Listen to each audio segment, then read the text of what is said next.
बिस्मिल्लाहिर्रहमानिर्रहीम। इब्तदाए रब जलील के बाबरकत नाम से जो दिलों के भेद खूब जानता है, देखती आंखें सुनते कानों, आपको राय शायद का सलाम पहुँचे। उम्मीद करते हैं कि आप सब खैरियत से होंगे और हम भी अल्लाह पाक के फजल करम से और आप सब बहन भाइयों की दुआओं की वजह से बिल्कुल ठीक ठाक हैं। सबसे पहले एक छोटी सी रिक्वेस्ट होती है कि हमारे चैनल को सब्सक्राइब करें और बेल आइकन वाले बटन को ऑल पे कर दें ताकि हमारी सारी आने वाली वीडियोस आप तक आसानी से पहुंचे। छोटी सी रिक्वेस्ट और होती है कि वीडियो को स्किप ना किया करें, वीडियो को एंड तक देखा करें। हम बड़ी मेहनत करते हैं, मुशक्कत करते हैं, मालूमात इकट्ठी करते हैं, आप तक पहुंचाते हैं, तो मेहरबानी किया करें वीडियो को एंड तक देखा करें और प्यारे प्यारे कमेंट्स किया करें और वीडियो अच्छी लगे तो उसको शेयर करें किया करें।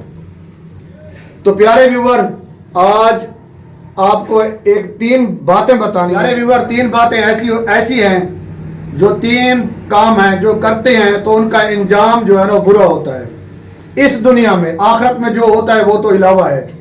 तो पहला है कि किसी गैर महरम से मोहब्बत करना। दूसरा है कि हराम की कमाई खाना, हराम की कमाई इकट्ठी करना, हराम की ग़िज़ा खाना, रिश्वत खाना, पैसे लेना, किसी को धोखा देना।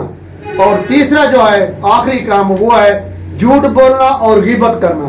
तो ये जो इंसान ये 3 काम करता है तो उसकी इस दुनिया में उसका इंजाम जो है भयानक होगा, बुरा होगा।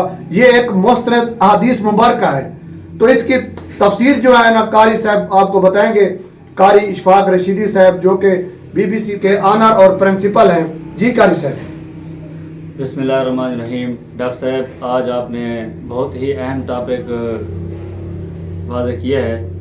जो आपने हदीस मुबारक पढ़ी है इसमें 3 चीज़ों का जो तज़किरा है।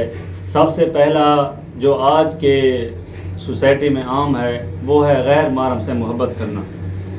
ये इतना आम है सर जी, इतना आम है, अल्लाह माफ़ करे कि ऐसा लगता है कि जहालत की इंतहा हो गई है।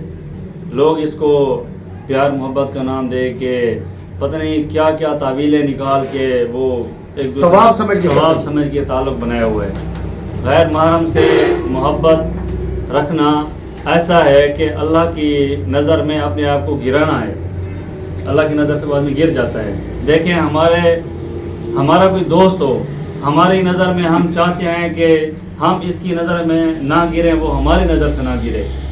तो जो अल्लाह ताला की नज़र से गिर जाए बंदा, आगे बचता क्या है फिर। इसलिए गैर महरम से मोहब्बत या उससे ताल्लुक़ रखना निकाह से पहले ये हराम है। और दूसरी जो आपने चीज़ फरमाई है वो झूठ की है। झूठ के बारे में ऐसा है हराम है, कबीरा गुनाह है। खाना यानी कि हराम का रिज्क खाना। जी, हराम का रिज्क खाना। वो तो एक लुकमा आदमी खाए तो 40 दिन तक आप सल्लल्लाहु अलैहि वसल्लम ने फरमाया नमाज कबूल नहीं होती है। जितने जिक्र अज़कार करे कबूल नहीं होंगे। अगर बिलफर्ज कबूल भी होंगे, ये तो ऐसे है जैसे हम किसी को उससे अच्छा हम ताल्लुक़ ना रखना चाहें, लेकिन अपनी इज्जत बचाने के लिए, लोगों को दिखाने के लिए हम कहते हैं बस सही है, बस सही है, सही है। हम उसके ऊपर दिल से राज़ी नहीं होते, ऊपर फॉर्मेलिटी पूरी करने के लिए, लोगों को दिखाने के लिए हम कहते हैं बस सही है। तो अल्लाह की नज़र में भी ऐसा ही होता है। फिर आदमी नमाज पढ़ लेता है, जिक्र अज़कार करता है, कुरान पढ़ता है, लेकिन उसका कोई फ़ायदा नहीं होता, कोई सवाब नहीं होता, कोई सवाब भी नहीं होता। अल्लाह कहता है बस ठीक है, आ गया तो ठीक, नहीं आया भी ठीक। अल्लाह को तो वैसे भी हमारी इबादत की ज़रूरत नहीं है। अच्छा, कमाता मैं आपकी बात टोक रहा हूँ। कमाता एक है जो हराम की कमाई है, वो उसके बच्चे खाते हैं, उसके घर वाले खाते हैं, तो उसका जो गुनाह है उस एक के सर पे है। जी, वो एक के सर पे होता है जो हराम कमाता है।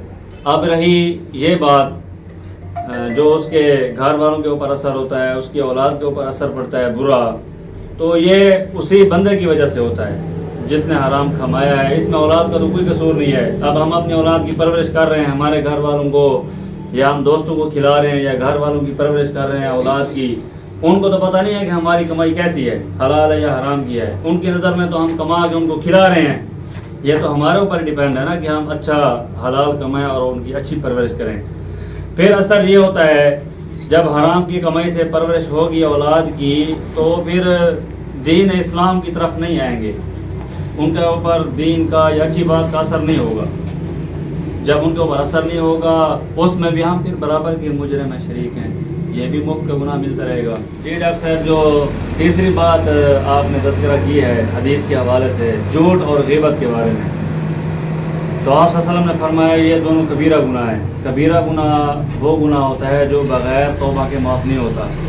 چھوٹے موٹے گناہ ہم کریں نا، اللہ سے ہم معافی مانگ لیں یا دل میں شرمندگی ہو جائے تو یہ بھی ایک معافی کا طریقہ ہے، اللہ تعالیٰ معاف فرما دیتا ہے. لیکن کبیرہ گناہ ایسا ہے جب تک اللہ کے سامنے سچی توبہ نہیں کریں گے اس وقت تک گناہ معاف نہیں ہوگا. یہ غیبت یہ بھی کبیرہ گناہ ہے، اور جھوٹ یہ اس سے بھی بڑا گناہ ہے. آپ صلی اللہ علیہ وسلم نے فرمایا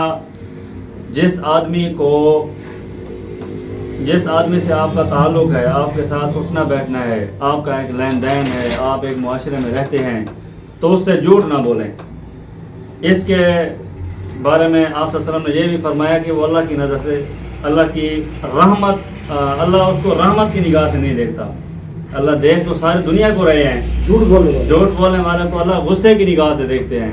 جب وہ اللہ اس کو غصے کی نگاہ سے دیکھ رہے ہیں، صاف ظاہر ہے وہ جہاں بھی رہے گا، جہاں بھی اٹھے گا بیٹھے گا تو اللہ کی نظر میں تو گرا ہوا ہے پھر. اور اسی طرح غیبت ہے. غیبت کے بارے میں آپ صلی اللہ علیہ وسلم نے فرمایا الغیبۃ اشد من الزنا.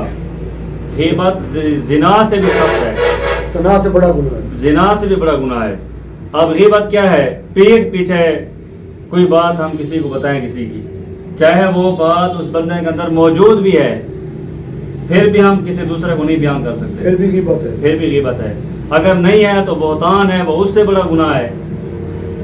اگر اسلامی حکومت ہو تو سنسار ہے اس کا، پتھر مار مار کے ایسے بندے کو غیبت والے. ہاں جی، وہ تو زنا والے پہ ہے نا، یہ بہتان والے کے اوپر بھی ہے، کوڑے مارنے ہیں، پتھر مارنا ہے. مطلب زنا والے کا بھی یہی ہے، کیونکہ یہ زنا سے بھی بڑا سخت ہے نا، میں نے آپ کو پہلے بتایا ہے. اچھا، غیبت کا تو وہ اپنے بھائی کا گوشت کھانا. جی، آپ صلی اللہ علیہ وسلم نے یہ بھی فرمایا تھا جب آدمی غیبت کرتا ہے وہ ایسے ہے جیسے سکے بھائی کا گوشت کھائے. اب مردہ ہو، بھائی ہو، سکا بھائی ہو اس کا، اور انسان ہو اس کا گوشت کھانا، ہم تو سوچ کے بھی ہمارا جسم کام چھوڑ جاتا ہے. یہ تو آپ صلی اللہ علیہ وسلم نے ایک تشبیہ دی ہے کہ اتنا سخت عمل ہے یہ، اس لیے ان سے بچنا چاہیے. تو آج کی نوجوان نسل ہے اور ہمارے پیارے ویور جو دیکھ رہے ہیں ہمیں سن رہے ہیں، تو ان کو لیے لاسٹ آخر میں کیا پیغام دیں گے؟ یہی کہیں گے کہ آج کی جو نیو جنریشن ہے وہ اس چیز کو عیب نہیں سمجھ رہے کہ کسی کا گلہ کر رہے ہیں کسی محفل کے اندر. ہماری محفل کو 4 چاند بھی اس وقت لگتے ہیں جب ہم کسی کا گلہ کرتے ہیں، جب ہم کسی کے اوپر ہنسی مذاق کرتے ہیں، جھوٹ بولتے ہیں، تو اس سے ہماری محفل میں واہ واہ ہوتی ہے. اس لیے ایسا نہیں کرنا چاہیے. تو آج کی ویڈیو کو یہیں پینڈ کرتے ہیں، ملتے ہیں نیکسٹ ویڈیو میں. تب تک کے لیے اجازت. پاکستان زندہ باد.